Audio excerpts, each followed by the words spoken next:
We're all good? Cool. Welcome, everybody, to another episode of Me, Myself, and I'm Joey G, Bad Bussy on Instagram, whatever. You wanna call me, just follow, stream, support, and then another person that we should be following, supporting, purchasing from, and supporting their art is Thaddeus Coates, our guest today. Welcome to the show. Thank you so much for having me. Thank you for coming. I've been following you on Twitter for a while now. No way. Yeah. Like a while now, I want to say. Which I think I saw you just from like common like gay Twitter. Very that. You know, that's how we all know each other, and like you just see somebody who's very pretty and you're just like, "Oh, who are they? Where do they live? Other side of the world?" Okay. Follow. They're my best friend now. They're my husband now. But then I seen you developing like throughout you building your brand, your personality, then you would bring in your animation work. I was just like, this is a boss right here. Like this, I need to talk to this person. And then I got to know your rep. Name starts with a J. Jazan, yeah. Mm-hmm. And we made that happen. So I'm very happy for you. Thank you so much for having me. I'm really, really excited to be here. Good. I'm glad you are. I just want you to like introduce and explain who is Thaddeus. Like Thaddeus is many things, an animation artist, a model for a brand you guys just might know. Nothing, no big deal or anything. Many other things. Who is Thaddeus to start off with? Well, hello. My name is Thaddeus. I also go by the monogram Hippie Potter. Hippie Potter, yep. So I do a lot. I'm a very multi-hyphenate person. I wear many hats. Mm-hmm. I am a model and artist, a content creator, fashion guru of sorts, and I'm an illustrator, a writer. I do many things. Yeah. But yeah, I like to represent. And that's the thing, I was trying to make a really smooth transition from like my work and being like some figure of representation there into our intro, and then I slipped that up, so enjoy that. But you filled in that plot hole for me. I so got thank you. I felt it. You know, we see each other. And since you're many things, what was like your first break in the industry, or what was your first foot in? Like I know you went to FIT, so would you say fashion was kind of like your first gateway into being like, okay, whatever this wide and vast world of entertainment is, in just art, pop culture, media in general? Well, I think that I went to FIT, yes. Mm-hmm. My big break into the fashion industry, or my first like big gig, I would say, is American Eagle. Yes. I did American Eagle in 2019, right before the pandemic. Kind of just catapulted me into like this newfound superstardom. Mm-hmm. And then like the story got picked up, like the campaign got picked up by like Teen Vogue and Paper and ID, and everybody was like, oh my gosh, who's this like guy who's like, you know, we've never seen him before. And I was just like, I didn't know how much I meant to people. Yeah. And so everybody was just really so happy, and I was just so happy too. And so yeah, after that, I just kind of got the footing to like launch like who I am as a person in the industry. Yeah. At that point, did you know what you wanted to be in the industry, or by hearing back from people and getting those interviews with different publications, were you then starting to mold what you wanted Thaddeus Hippie Potter, the brand, to be in that moment? Yes. Okay. So I feel like there was a defining moment on set when I was like with the other models who were already signed. Mind you, I didn't sign. This is my first gig. I just signed it. I said yes. It was like a Cinderella moment. This lady found my Instagram. She told me to come into like this office. It was very suspicious, honestly. I was like, is this a scam? Because I've had my fair share of scams in New York. But it was a Cinderella moment. I tried on these jeans, and so after I tried on the jeans, she was like, we'll take you. You're exactly what we're looking for. This is the date. Boom, boom, boom, boom, boom. And so I was like, okay, this is cool. But when I was on set, I was just being myself. Yeah. And so I was around all these other models who were signed, and I was like, y'all are signed, y'all have representation. I do this all the time. I can do this too, and I'm really good at it. Mm-hmm. And so I was like, I'm going to do it. Right. And look, here you are now. Yeah. Doing it, as well as many other things. What do you think about the modeling industry as a whole? Or what do you think, or what did you think about it at that time when you were starting out?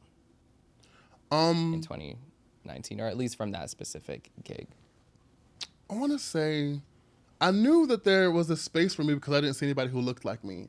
Mm-hmm. So I knew that my position and my place in the industry was needed. Yeah. And so I just shot for like the highest of everything. You know, so I didn't even want to stop at just like your average retailer, like American Eagle. I was like, I want to walk this. I want to walk Gucci. I want Kenzo. Like I was like, right. I gave a list. I make a nice list always, and that's how I manifest everything. What's your sign? I'm an Aries. Okay, work. Fire signs. love. So like, I had a list already, and I was like, well, these are all the things I want to do because there was nothing that I don't feel like. There's nothing that I don't think that I could ever not do.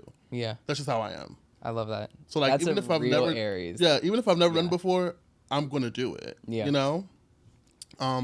So yeah, I was like, let's just shoot for the moon, and hitting all the stars all along the way. You know, all the stars. Mm-hmm. I love it, and that's the thing. It's like for me, when it comes to those things, at first, like back in the day, I would be like, I don't see myself in, you know, these images or pop culture, whatever, or just in anything in general. Be like, okay, so maybe there's not a space for a reason. Mm-hmm. But the other way to think about it is exactly what you said. Be like, okay, looks like I am needed here. Right. Because there is an absence of what I represent and where I want to be. Let me just put myself there then. Absolutely. You know? Mm-hmm. So I think that's amazing to begin with, especially you're not just doing modeling. You're taking that further, going on into animation and illustration. How'd you start illustrating? I was illustrating since like forever. Like I started drawing when I was like in middle school, mm-hmm. and that's been something that I always wanted to do, but I could never really get into like the actual field or career, how I'll come about it. Because every time I hear about an illustrator, when I was younger, it would just be like you illustrate children's books, and it was like it wasn't seen as a solid career to kind of like for help you bring in money. But I knew that's what I wanted to do. Yeah. And I was like, I don't know how I'm going to get here, but I really want to do it. And I feel like I have something to say. I have a really big imagination. I still use my imagination to this day, which I think is really important. And so I was like, yeah, I can do this. Yeah, I love it. And that's the thing. I feel like adults are just people of like the kind of past-ish generation. They'll make it seem like the creative arts aren't a legit and sustainable way mm-hmm. of income, way of living, etc. But then there'll be the same ones that are talking about like investing in art pieces and stuff like that. And I'm like, doesn't it take artists to make the pieces you all are? That's so interesting too. Yeah. I feel that too. Yeah. You know, even like with music, like, you know, it's always said like if, you know, somebody that's like a local artist or just like starting out in music, like make sure they have their other hustle just to fall back on just in case, which like, yeah, is valid and that's the practical approach. But that doesn't mean you need to lose faith and give up on that person, because once they get into the music business, they're not just doing music, they're doing business too. Right. That's where you make money too, and that's where you could extend your career, your resume, your personality into many different things, which, like what you said, is what you've done. Absolutely. You know, what do you think at this moment is like your current love? Like out of all the different skills and talents you have, what's the one that's like not number one, but like kind of the favorite child at the moment? Like where's your heart at right now? Where is my heart? Oh, where is emotional moment. Yeah.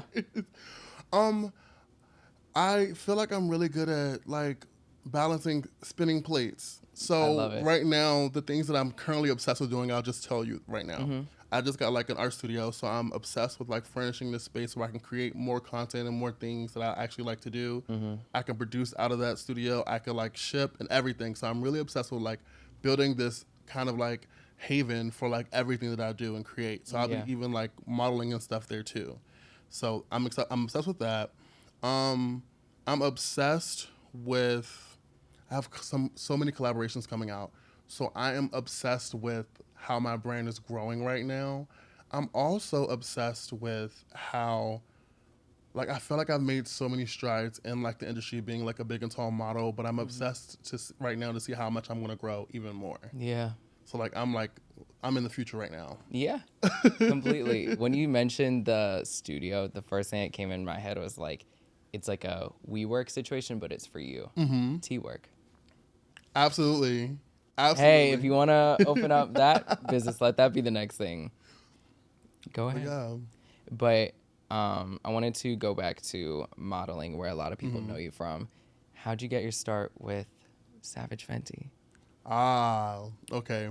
So summer of 2020. Mm-hmm. The what's her name? I'm not gonna give her name out, but the creative director, the art director of Savage Fenty, actually DM'd me and was like, "Hey, we're launching a men's like wear line, and we want you to be a part of it. Do you have an agent?" I was like, "Sure." Wow. So my agency, like the first launch that came out, people don't know that that's actually a story that I've never told before. But people don't know that, like, when I was supposed to be in the first launch before everything came out, but I was double booked. So I did another, I had like an art campaign go live with Adobe. And so like I had to like make content for them, but also Rihanna and them had wanted me. And so I had to choose, and I don't know, it was just like a little fumble. Mm-hmm. But, so I wasn't able to do it the first time. And then so what happened was Pride time rolled around, like early January, February, and the team had reached out and said, "We want to work with you. Yeah. We want you to be like a part of the first launch, the first Savage X Fenty Pride launch." And I said, "Well, you know, that's fitting. That's fitting." I said, "Let's do it." Send the clothes over. Yeah. Here's the address. Yeah. So P.O. then I box. became like a part of the Fenty family. Like I was a Fenty boy. Like I was there on set. I was like putting on all the stuff. Also, the makeup they use is Fenty. All Fenty. Everything is Fenty. Love. And so, yeah. Did you feel a difference when you were on a Fenty set versus like the American Eagle set or versus any other modeling sets were you on? Like, did you feel any difference in the energy, your comfortability? I feel like, okay, also, in the Savage thing, I literally have to be like just in underwear. Of course, yeah. Or like just in underwear or just like in a robe. But like, I'm hot. Absolutely. Let's be real. I'm hot. So I was like, this is about to eat. This is about to eat. Right. Right. And so my thing is, shout out to everybody who, you know, are comfortable in their bodies. I'm always comfortable wherever I go. I'm 6'6", 285. Like, that's how I weigh in. Those are my stats. So I was like, I'm about to represent everybody who feels like, everybody who sees themselves in me. Just like the same thing with American Eagle. I feel like every time I'm booked for a company that I'm the first of, like a Man on the Moon moment, I'm always going to put the first foot forward for all of us. Because I feel like that's what is important. Yeah, completely. And as like a Black plus queer model, I'm always my narrative is just as strong as my presence. And so I feel like when I stepped on the set, I was going to represent for them or for wherever. And so it just made me feel like I was at home. Yeah. Have you talked or met Rihanna? Have you talked to Rihanna or have you met her? Exchange words. Okay, so I was on set and she did open the door and peek. And wow. Yo, I was on set. She opened the door. She peeked, but she didn't come all the way in. Also, this was during like COVID. Gotcha. Yeah. This is like the height of COVID. So she peeked. I caught a glimpse, and my heart really just stopped. Also, like it was a lot going on too. Like I was wearing I remember what I had on exactly. I was wearing like the lime green set. They wanted to make it blow in the wind, so this lady like brings the fan. Like she's like, it was a moment. Love it. It was a production. It was a moment. I was yeah. like, can you record me getting this? Like, she was like, we can't record. I said, dang. I wish I would have recorded, but like it's a moment that I'll just say for myself. Exactly. But yeah, I did meet her in passing once. Wow, how was that? It was, like I said, it was a moment. I feel like it was polarizing. She's very polarizing. Really? How so? I feel like her presence, even from like the glimpse I've seen of her, like over, cause like the proximity, I'm like in the center of like the studio, but like the door is over here, but it's like behind. I got you. So you see her in like your peripheral. Yeah. Yeah. Yeah. And even then I was like, that's fucking intimidating. She's like the Wizard of Oz. You're just like the I lady said, if behind you're watching the me, curtain. I'm about to turn up the heat. Absolutely. I'm about to turn up the heat. Already up, but if she walks in, I was in savage mode. Let's just say that. That'll be in the next ad and everything. They'll take that audio bite. Everything's okay. You don't even need to pay for it. Take it. It's completely fine. I wanted to ask you about like your ideas on the modeling industry specifically. I really related to what you were saying when you were talking about the quote unquote model image and how essentially, and I'm realizing this now as I grow and like, you know, we're in the queer scene too. So it's very like, it's very beauty centric as well. It's very aesthetically driven and aesthetically focused. And I've been realizing more and more now, I'm Egyptian. I've been realizing I'm just like, all these standards and shit and quote unquote, what you said, the model image are all just rooted in whiteness, essentially. That's very true. You know, when did you, not like when did you have that moment where you realized it, but just what do you think I feel like about that, and where are we right now when it comes to deviating away from that? I feel like I'm constantly in a state of recognizing that, which is like kind of exhausting, to be honest, but It is exhausting. my counterparts who are also probably the same build as me, they probably are booked regularly for other jobs. I'm not even sure their rates because that's a whole nother situation.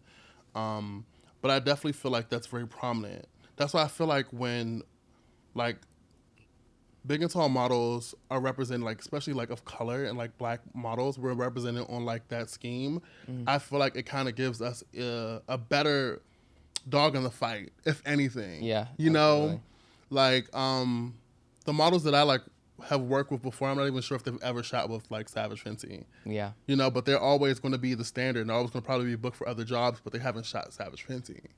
So like it's like that's one of my only dogs in the fight.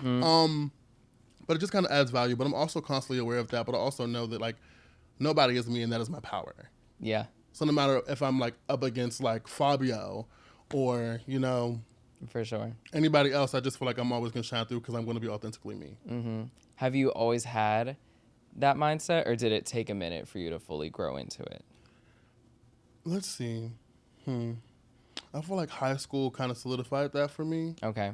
I was very experimental in like my outfits already. Yeah. So I already had like a big sense of like difference and like unique and like kind of like outcast-ish kind of like things. But also it was kind of like it was very nuanced because I played football for 4 years. Okay, gotcha. It's like I was on the football team, but I was like mixing all these like social norms Still together. eating the girls up. Yeah, Yep. yeah. That Stick to the Status Quo song from High School Musical Right. was about me. Absolutely. Because I was like all over. No. Stick to the stuff you know. I was like Right. blending these things. And so I realized that like I'm multifaceted and I'm not like a monolith. And it's very important for me to be able to scratch every itch I have. Yeah. To the fullest capacity. Completely.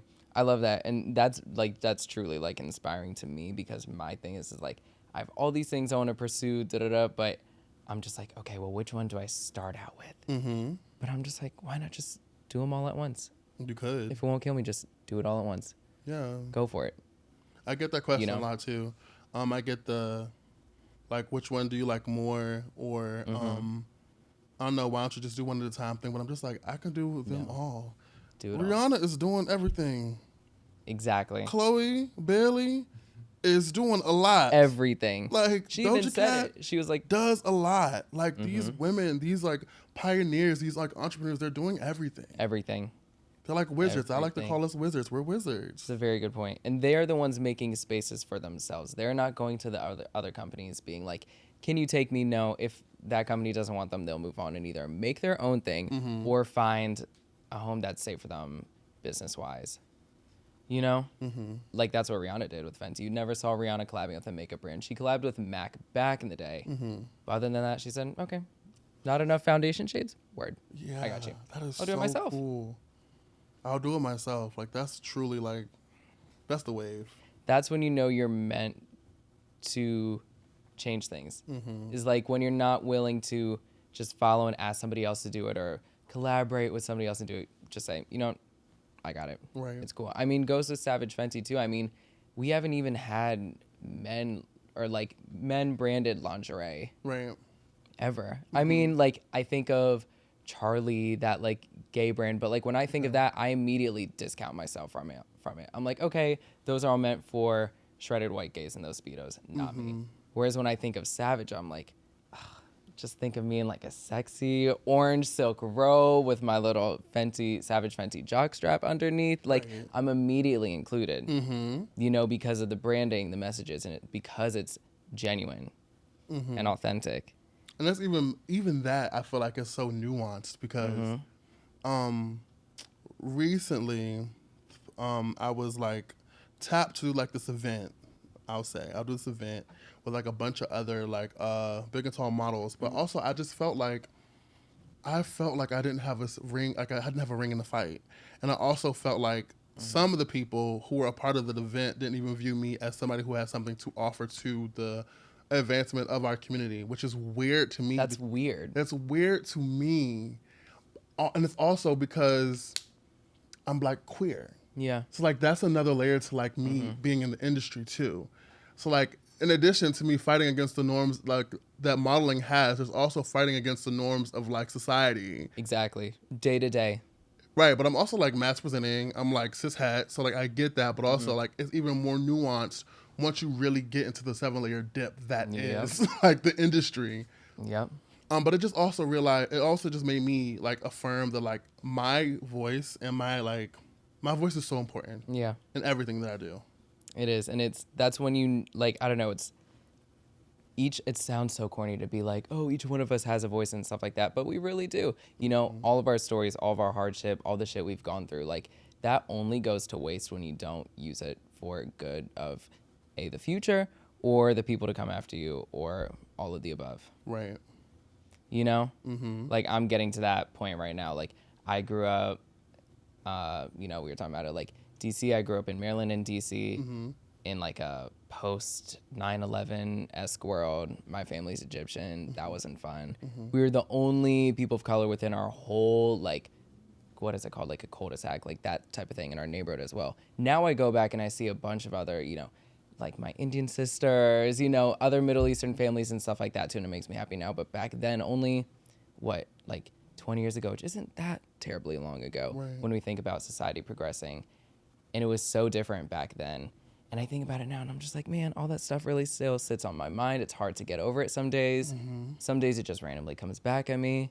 And then I'm like, well, look at all that you've done now. You work for, the country's biggest morning radio show. You're a queer Egyptian person. Right. Working there. You did it. And as long as you keep on doing that and make sure you give others that platform and that voice that they gave to you, then it never went to waste. It wasn't for nothing.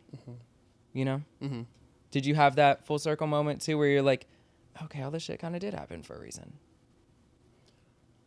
I feel like I'm constantly thinking about that. And I feel like I'm constantly like setting the bar like higher and higher. That that Michelle Obama video. Congratulations, Queen.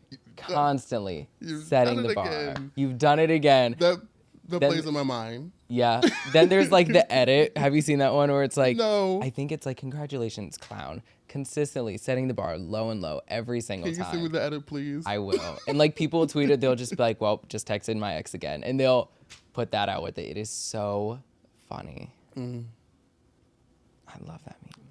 Send it to me, please. I will. I'm going to find it. I know it's somewhere deep within my meme folder I have on my phone for mental health reasons, clearly. And I'll send it to you. Who's been like your favorite celebrity interaction or just kind of public figure interaction so far with you being in this industry? Let's see who. I actually like seeing a tweet about this.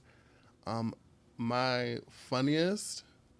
I'll say my funniest interaction. Just not even on set, but I was interacting with what's his name, William Harper Jackson. Yeah, he's in The Good Place. I had no idea that he was in The Good Place, right? And so I seen him in Soho, leaving like this New York Fashion Week party. And so after I bumped into him, and I was like, oh my gosh, I loved you in Electric Company. Oh, mind you, that's like his first thing, yeah. But in my mind, it just meant so much to me that like, I met him from there. I tweeted it, and everybody was like, why would you humble him like that? I was like, what do you mean? Then I immediately thought of him from like Love Life. Yeah, completely. But everything else like streamlined to me after I had walked past him. Then I realized, I said, oh, in Love Life. Have a good night. Loves you and so-and-so. Oh, he's in his car? Okay, well. That was the funniest interaction I've had. That's endearing, though. He was really nice, though. He was nice about the whole thing. See? And was that your first kind of like that show, that movie? Was that your first interaction? Yes. The Electric That's movie was the first. Endearing, you know? It was my first thing, yeah. Like, that's what comes to your mind first of when you think of that person. I think that's less corny than, like, just talking about somebody's most recent project. You know? Like, if I was Zendaya and someone was just like, I love you, Euphoria, I'd just be like, well, you're right. So does everyone. But if someone was like, I knew you were that girl, and shake it up, she'd probably be like, thank you for believing in me since then. Investment, you know? That's the word. It's an investment. You've shown that you've been invested in their career. So you know what? He probably actually loved that, honestly. Probably gets in his car and was like, you remember me since then? Driver's just like, okay. Mind you, he probably shot that 20 years ago. probably at this point. But that just might be a very refreshing childhood. I don't know how old he was at that time, but you know, younger memory since then, you know. But going back to the industry and whatnot, I just like looked at my notes. I want to ask you this question. Do you think inclusivity has become a trend? For the better, I hope. Yes. If it is a trend, I don't know. Thinking about how other people will feel or see or like want to be like included should be a trend. It should be something that's like normalized. Completely. Usually trends are things that become normalized over time. So hopefully it's a tip of the iceberg. Yeah. Like crop tops becoming normalized, you know, or like leather pants in the summer becoming normal, like trendy, and then becoming normalized. Exactly. I hope it does. I feel like there are a lot of strides in the industry, and I feel like there are bigger public figures and celebrities that I can look to and see myself in, like Winston Duke, Exactly. Lizzo, Yep. just to name a few.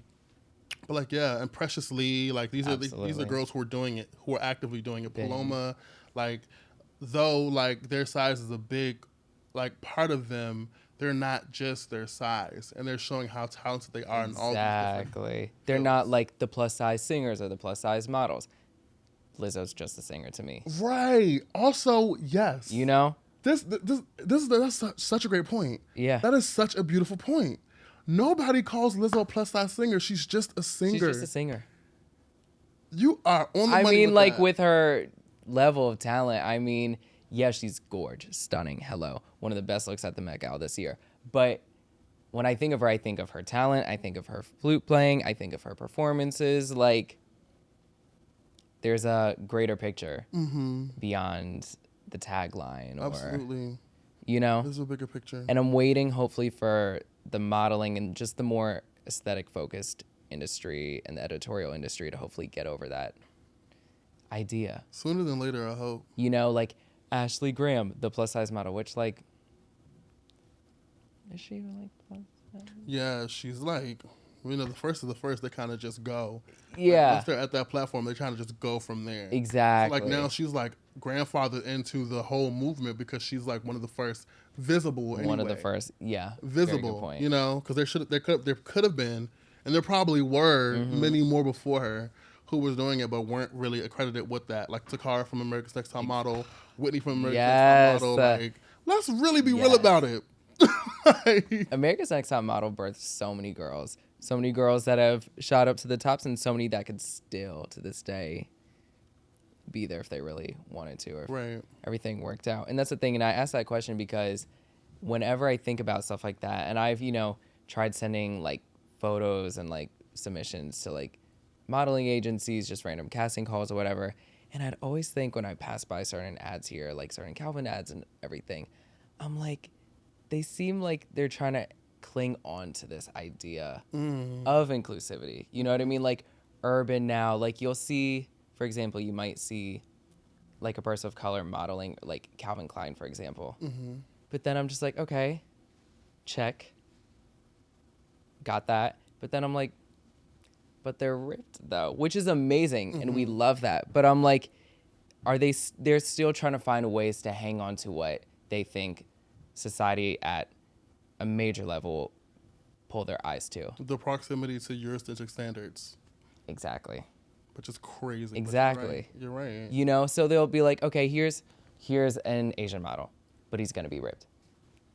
But like that makes my skin crawl. Honestly, if you look at the casting processes when they put everybody's papers on the thing and they're choosing lineups, I've probably only seen one in my whole like modeling career because I really don't like them. They make me feel really uncomfortable. And I was already on set working and I've seen like them spread the pictures out and be like, this with this, but this with this. And it just makes me feel like, dang, are we like Uber Eats? Yes, exactly. You ordering the meal? Right. That's what it's giving. Like just extra pickles, no lettuce. No lettuce. Onions. I'll take that. Extra cheese on that. You know? Thank you. Like let's just be real about it all the way around. Yeah, completely. And it's, you know, and you could go into those processes, you know, as confident as ever. But then when you see yourself, I could only imagine being scaled down to just a number on a sheet or a Polaroid within 300 other ones. You're just like, fuck, this is harsh. You know?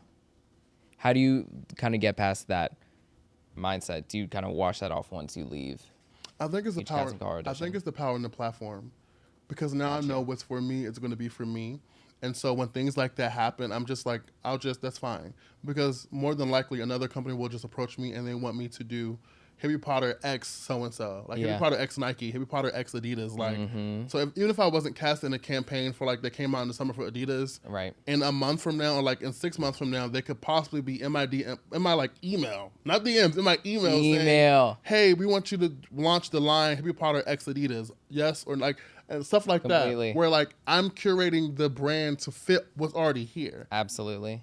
And I love that power that platform gives us. When people build their platform, when you have a platform in general, your audience kind of gives you that power. And that's why I'm nothing without my community. Yeah. And I put my community first because I realize how powerful that is. Like, you can work with so many people, so many brands. I've had so many collaborations because my community supports whatever I do. Yeah.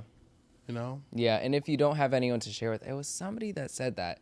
I think it might have been a quote Rihanna was saying from somebody. I was watching her like Harvard speech the other day, and she talked about that. She was like, success is all about community or something along the lines of that. And if you make it to where you are and you don't find a way to share it with anyone or inspire anyone, then what is the point? Right. What's the point? You know, and I realize like there's more people rooting for you than there are against you. The ones that are rooting against you, it may just sound louder in your heads on some days, but most of the times, people are rooting for you. Right. You know? You're right, actually. Really right. Like, I'll even get, like, tripped up about that, too. Like, I'll go to work, and I'll try be getting, like, this promotion, that promotion. Doesn't happen. Hasn't happened. But then, voice card. Come on. Raspy moment. But then I will put, like, an episode out, and it'll get a bunch of good critiques and stuff like that. And people will be like, this is a really good interview. And I'm like, you know what? That compliment means more to me than a raise to begin with. And I'm glad I'm getting that. I would love the raise too. My landlord would think that's sickening. But you know, the thing that you're meant to do when you're getting praise on that, you're just like, okay, this is what I'm supposed to be doing. This is what I'm getting rooted on. Not everyone is out to get us, but I think just sometimes, maybe, hopefully I'm not like projecting, but it's just like, maybe because we're still in this weird world, this weird white centric, especially like in our queer kind of diaspora we're in, it's still just starting to now be made for us. Where almost do you psych yourself out of situations like that? Because I will. I think I just walk into it like with that kind of poise. I love the word. Yep. I know. For example, I was in New York City's Pride campaign. Yes. And so, like, the whole cast was crazy. I got to work with, like, Mike Ruiz and stuff. I saw, yes. But in these white-centric spaces, mind you, I'm the face.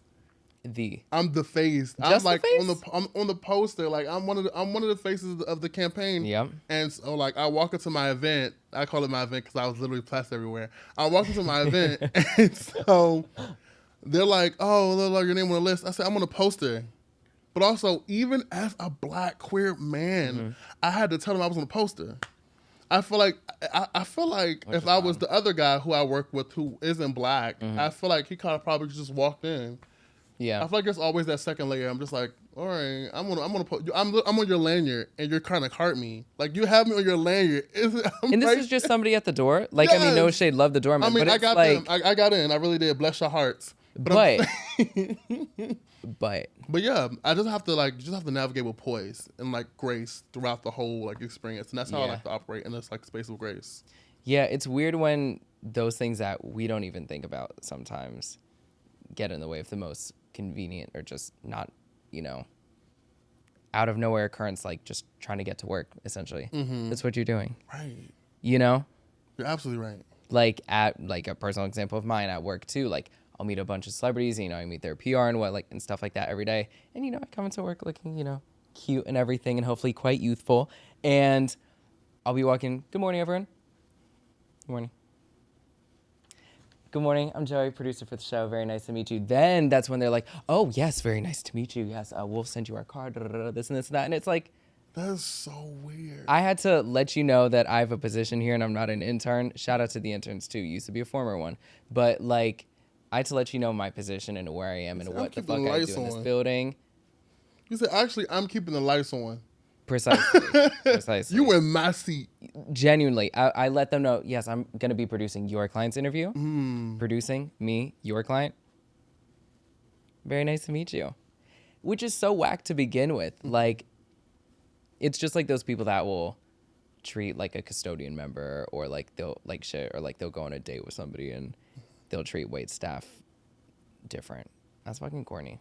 I had a conversation recently in like this panel with Get Bold, and I was in it with a lot of other queer creatives, and like this black queer lesbian. She said, I often come on set and I'm a producer, and there are white men who approach me, and like I'm the help, and I have to let them know immediately before everything starts, hey, I'm producing this, you could be here, here, and there. And she even has that kind of battle with authority, and she's the person who's running it. You're there because she wanted the talent.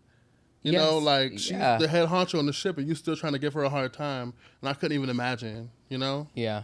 And it's unfortunate because people will put that above others for those reasons, or because like they're not on the face of something. And it's just like that. They didn't know that she was putting together that whole event. She's the reason why that shit's happening. She's the reason why the light's on. She's the reason why their client is getting work.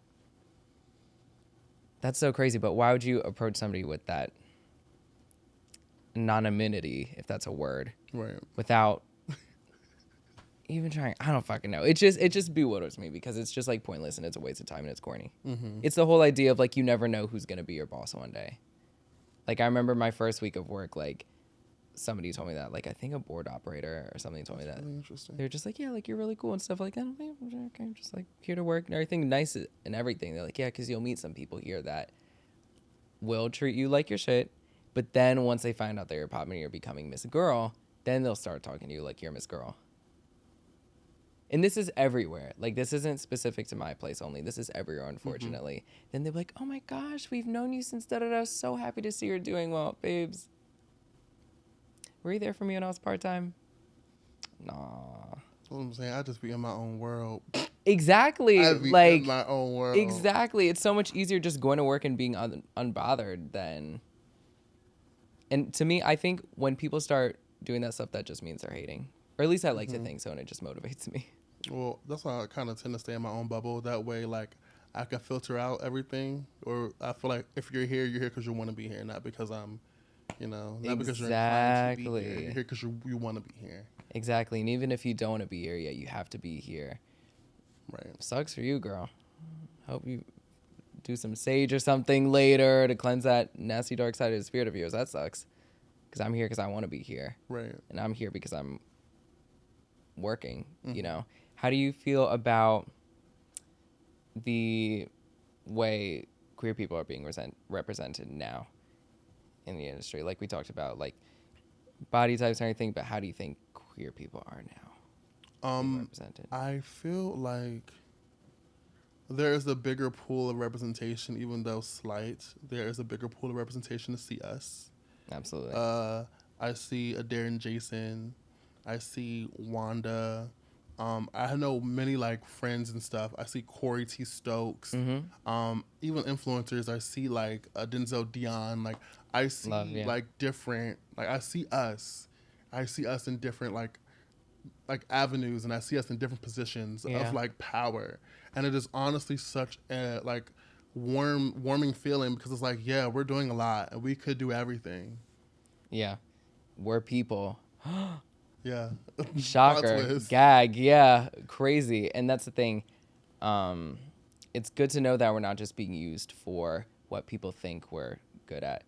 You know, it's like, I got this the other day at work, not to keep on making examples, but somebody was like, oh, so I assume you're the makeup artist. I was like, no, I'm a producer. Just because I'm cute and I'm glowing doesn't mean I'm your fucking makeup artist, girl. Thanks for the compliment. Yeah, exactly. I know I'm fierce. Thank you. This is the palette. Anyways, let's get to work. Right. The shade that we're going to be using right here is Adobe Premiere Pro. You know, like, and so it's good. Like when you use the word bosses, like it's so good to associate that with queer people. You know, who are some like queer bosses you look up to? And they could be of any like generation too, like not even just like current girls right now. Queer bosses. Like, Corey T. Stokes. Yeah. Edward Enninful. Naomi Campbell. Absolutely. Tyra Banks. Tyra Banks. Like, she has, like, whatever, her moments on America's Next Top Model, but it's like, let's not forget about Tyra's legacy. Let's not. Quinta Brunson, Issa Rae. Love. Like, these are people who are, like, inspire me daily. Absolutely. Just, Dwayne Perkins. Yep. Really, really talented writer, actually. An actor, too. But, yeah. Yeah. And I think you're making that space, too, when it comes to animation. Like, when I was doing your research and, like, just following you in general, I was like, love that, you know, he's modeled this and this and that. But every time you post about your illustration and your animation work, that's when I'm like, this is so fucking sick. Because I've never seen that before. You know, we'll usually see the final product of something being made, but we won't know where it's coming from, who's making it, who that person is. We just get the curated image, the final product. You know, we'll get the animated series, we'll get the comic book. I don't know who's behind it, though. You know, which, like, yes, sometimes that elusiveness is great, but knowing that you're behind your work that is also great, too, that's what makes it intriguing. That's what keeps me in tune. And I'm not even that into, like, I mean, I'm into it, but I'm not good or skilled at illustrating, animating. I come up with those concepts in my head, but delivery, not my spot. But knowing that you're behind all the projects that you're making, your collaborations with Hilltop and Target and all this, that's fucking amazing. And that's you becoming one of those bosses. You know? You're absolutely right. Shout out to Kid Cudi for Intergalactic. Absolutely. Shout out to Flying Lotus for Yasuke. Yes. You know, like, shout out to, you know, the pioneers who are doing it, that are really, really inspiring me. Shout out to queer pioneers, Rebecca Sugar. Yeah. Like, these are the people who are inspiring me that I actively see myself, like, in and stuff. And I feel like animation is a space where I always felt like I always wanted to see more of me. Or just like, for example, Comic-Con is coming up this weekend. And so I feel like the task of, like, being a Black cosplayer is always so treacherous and tumultuous. But, like, when I'm creating these characters for people who look like us, it's going to be a no-brainer. Yeah. Like, I did a whole Black Gotham series. And so, like, for Halloween, people are, like, emailing me and, like, DMing me, like, hey, I'm going to be Poison Ivy, you're Poison Ivy. Hey, I'm going to be your Harley Quinn. Hey, I'm going to be your Robin. I'm just like, that's what I'm talking about. I love that so much. That's what I'm talking about. That's people getting up the day of Comic-Con and they're so excited to put on that. And people seeing themselves, actively seeing themselves, especially in the realm, in a world where you just don't see it. Like growing up watching Naruto and watching Yu-Gi-Oh! And having to find, like, not even a secondary character, a treachery character that I can see myself in. That hardly is even featured. Right. Or 2 episodes and then dies. Come on. Come on. Come on. Exactly. And that's the thing. You're now becoming at the forefront of that industry, which, like, hasn't been touched a lot. And one of my friends from back home, Rose Evergreen, she's a popular drag queen back home in DC, and she likes to call herself DC's first cosplay drag queen as well. DC's first Black cosplay drag queen, and she's so fucking sick. She's so fucking dope. I'm so proud of her. And she's now built a huge space for herself, and now she's performing at, like, this huge show Twitch is doing that's going to be streamed globally. It's like this huge platform. She's getting paid a lot of money for it. And it's because she went out there and she is her just being her fucking self. Absolutely. And so many people identify with. Have you had people reach out to you beyond, like, your illustration, just in general? Have you had people now reach out to you and be like, you're that piece of representation that I've been looking for? Yeah, I think what really gets me teared up, a little yoked up. When I get the emails from the kids. Yeah. I get the emails on my website from the kids, and they're like, "Hey, I wanted to ask you about this piece you did." I was literally crying. Don't even think about it. These 2 kids, they emailed me before, but also kids also randomly always, like, email me too, which is crazy. They go on my website. I feel like it's always for a school project too. They're always like, "Hey, my professor wanted me to find somebody who does this. Can you tell me a little bit about this piece?"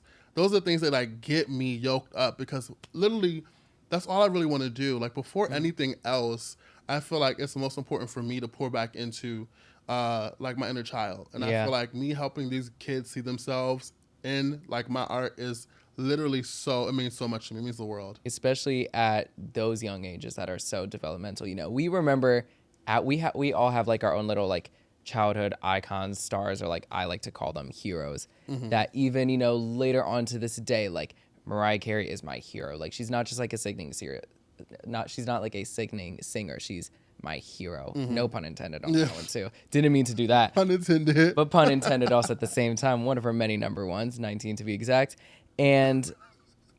But it's still like she's my fucking hero. She got me through that, got me through my childhood, and I still think of her as that. So those kids from now till then, when they are grown, are now going to be like, yeah, we grew up loving Thaddeus Coates' work. You know? Like how we grew up knowing those authors that we can't get out of our head. Dr. Seuss, like whoever wrote like Junie B. Jones. Like we grew up with those childhood icons that stay in our head. Yep. And we grow up to them later, never forget them. And you're becoming that for them. You know?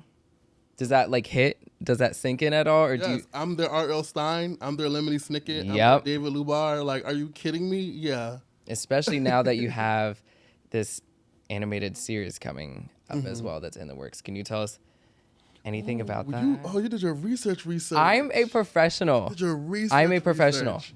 Goodness. Okay, so I've been working on this like project. I've been working on many projects actually.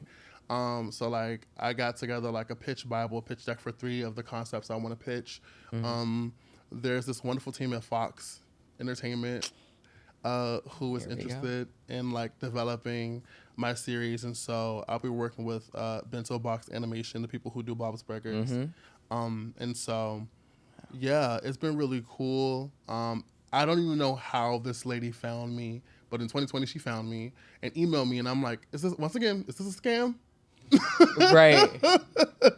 And she was like, no. You look at the domain and everything. That's what I'm saying. It's always like no signature to it. I'm like, not a Anna company. Leibowitz 42 again, not falling for it. Yep. But I jumped on a Zoom call with her, and she was just like, what are you working on? I want to pour into you. And I was like, what? I don't know how she found me. Like, wow. That's what I'm saying. Amplification is crazy. Community is crazy. And so the meeting went really well. I got to see the Simpsons studio. I got to like meet Nancy Cartwright. She was also Nancy Cartwright is the voice of Bart Simpson, if you don't know. I got to see where like they draw on set and stuff. I got to be on the studio a lot, which is really cool. And yeah, it's been a dream come true for me. I had an internship at Nickelodeon that I was also like developing and pitching my ideas for with them. I also like do work with Cartoon Network on Craig of the Creek. Gotcha.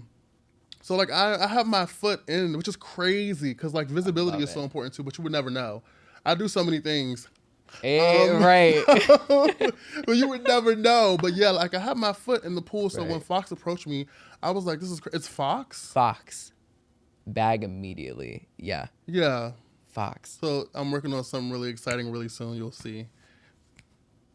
Do you have at least like the skeleton of the show completed? Fully realized? Can you share like a crumb? Basically, it's about like a ragtag group of like college dropouts who are like navigating life after like post school, but like also it has like intergalactic time travel in it as well. I fucking love it. It's very slapstick, but also very slice of life. It's loosely based off like my group dynamic with me and my 4 friends. And so all the personality types are covered. But yeah. Name is picked and everything? The name is pending. I have like certain names I got you. in the works. You're just waiting for the right one to like hit you and be like, that's the one. The name that I actually pitched, she loved. Okay. So like the name I pitched, she loved. But like it might change, who knows? But of course. I like the name too. That's fucking huge. That's fucking huge. So yeah, also I wanted to amazing. There were 3 different series I was working on. So the second series I can speak on because it wasn't chosen, but I probably will end up pitching it again. Exactly. It's called House Rules. Okay. And so that follows like a group of like 5 friends, and they're like in the ballroom scene, but it's almost like Kids Next Door. I love that. Yeah, so I have each of the characters fully realized, just like Femme Queen, House Mother, LSS, all that good stuff. But like, yeah, I was really, really passionate about that. And I was like, I've seen no queer animated like cartoons like that, and it'd be so cool. That would be so sick. Yeah, so that's the one that they didn't take. So that would be so I'll sick. Get it ready to pitch to somebody else. Because that's like Teen Titans essentially, just as sickening. Right. Because like we love Teen Titans, but like that sounds fucking fierce. It's like the battle to become the top house. So, yeah. Wow. Sitting right next to a CEO. Wow. No, I'm completely fine, but I'm so happy for you. Thank you so much. I genuinely am, and I'm very thankful for you coming, and I'm thankful for what you do, because you genuinely do a lot. Mm-hmm. You existing, you working hard, you putting yourself out there, and bringing quality, too.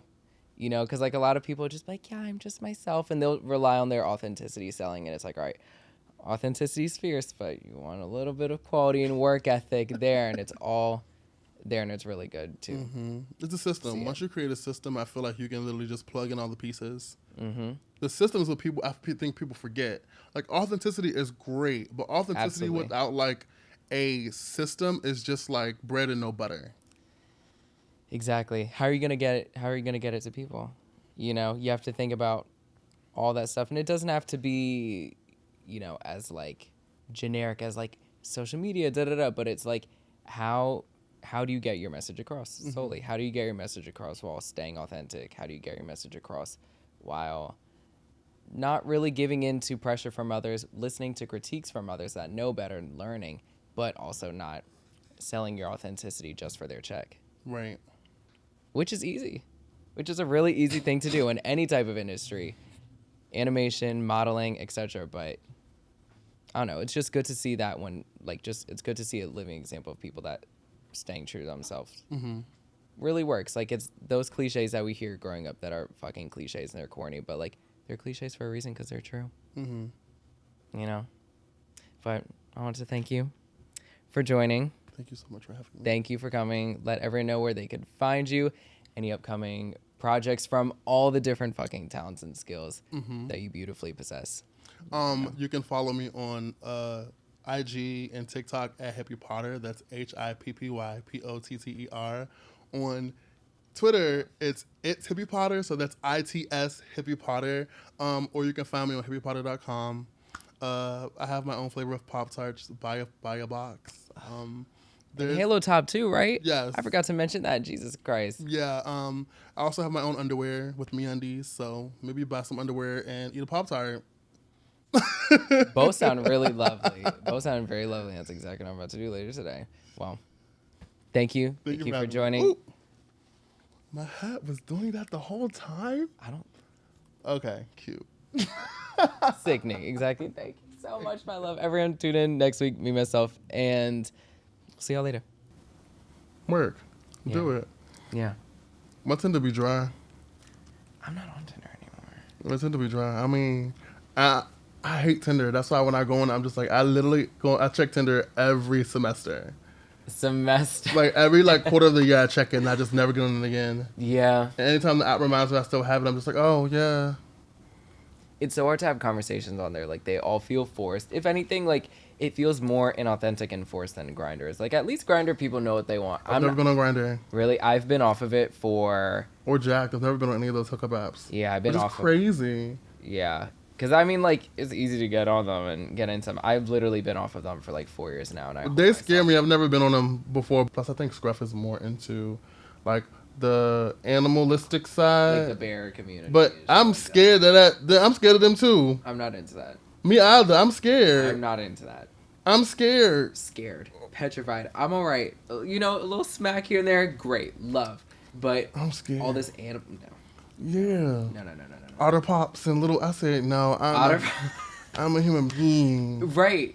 I'm a human being, babe. I've worked on this for way too damn long to be called a what? A cub? Please.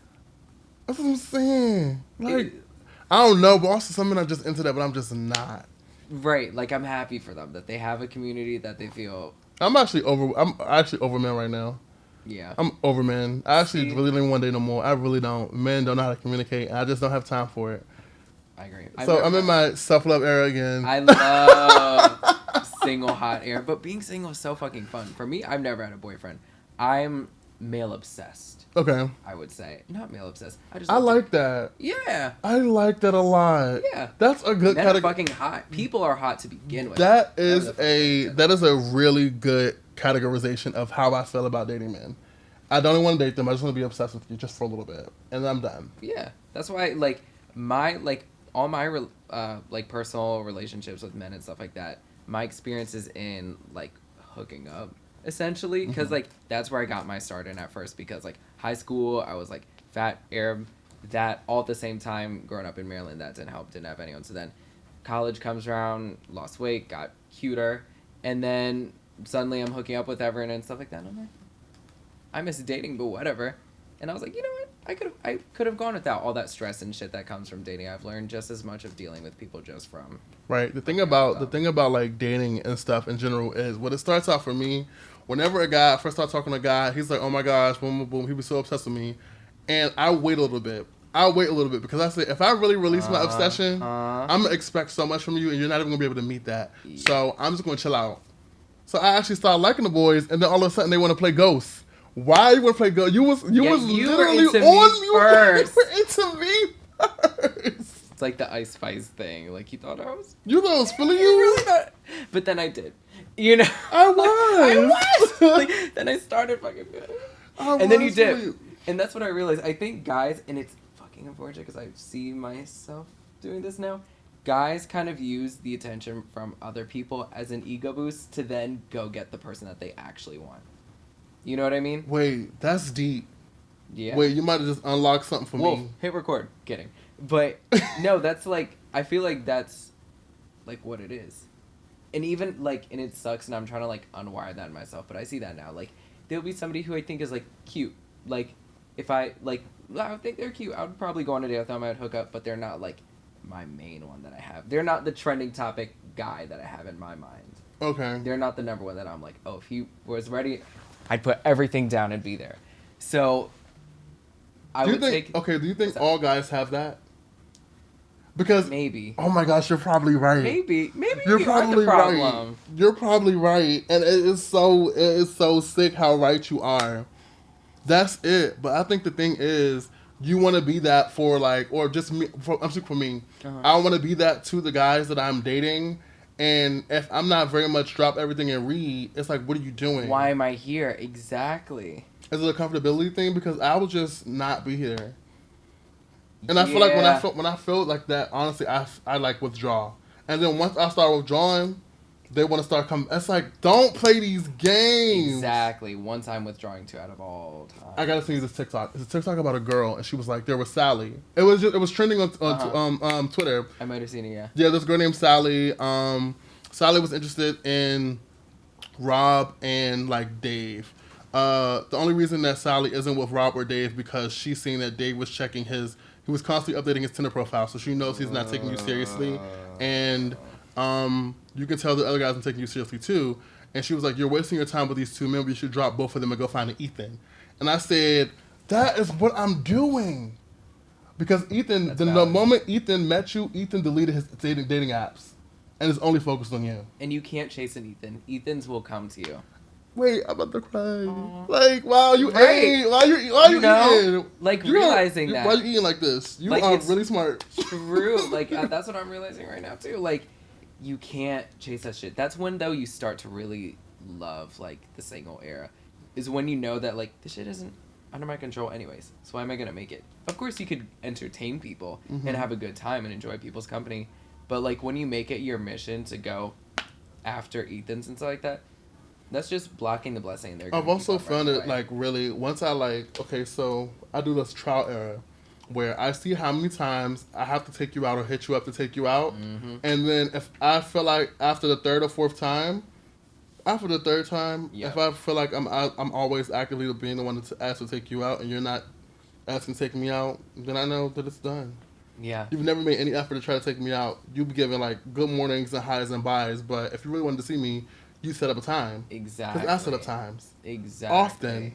Exactly. They'll just be doing the bare minimum. That guys, too, love company. They love attention. So if you're willing to give them the 95%, they don't mind pitching in the extra 5. I hate that. You're so right. What is wrong with us? It sucks because, like, when we, like, for me, like, dealing with toxic men, I feel like slowly, like, I kind of became one for a minute. And I'm like, no. This isn't right. Unwire it. And that's what I'm doing now. So I'm learning how to, like, hoe responsibly and properly and thought around responsibly and properly. I'm just gonna be hot and mysterious. Exactly. From now on. Hot and mysterious. It's the way to go. Like, I don't know. It's just like it's just pointless. And like all my friends are in relationships, which randomly happened over the summer out of all times, which I was like, I thought we were about to be hot girls this summer. But it's fall. It's like cuffing season. It's like, come on, it's cuffing season. I never cared for cuffing season. I want to be like snuggle up, watching Goosebumps, listening to Sweater Weather. What's wrong? Like, why? Nice, why can't I? Now that you paint the scene, it sounds kind of nice. But no, instead I'm hanging up art in my studio because I'm in my. And you could have been helping me hang up the baby. Can you pass me? Now it's just Sweater Weather playing in the back, and no one else is singing along. It's just me. Jeez Louise. You know what I think it is though too. I think for you and me that are very like self-efficient. What I realized for me personally is that like everything that I've gotten, this internship, work, all that, going from Maryland to here, I've done myself, and I pride myself on that. You know, getting myself together, losing weight, everything, myself completely. And sometimes I think because of that, because I could achieve this job, that job, bag this, bag that, I'm like, oh, him, I could bag. Which like is a fierce mindset to have at first, but then when you're like, oh, yeah, absolutely. Wait, let me take a photo so that way when you post the thing, I could do like a little cute little teaser. Okay, let me see. Video or picture? A picture. Work. Birth. Love. Cute. I love it.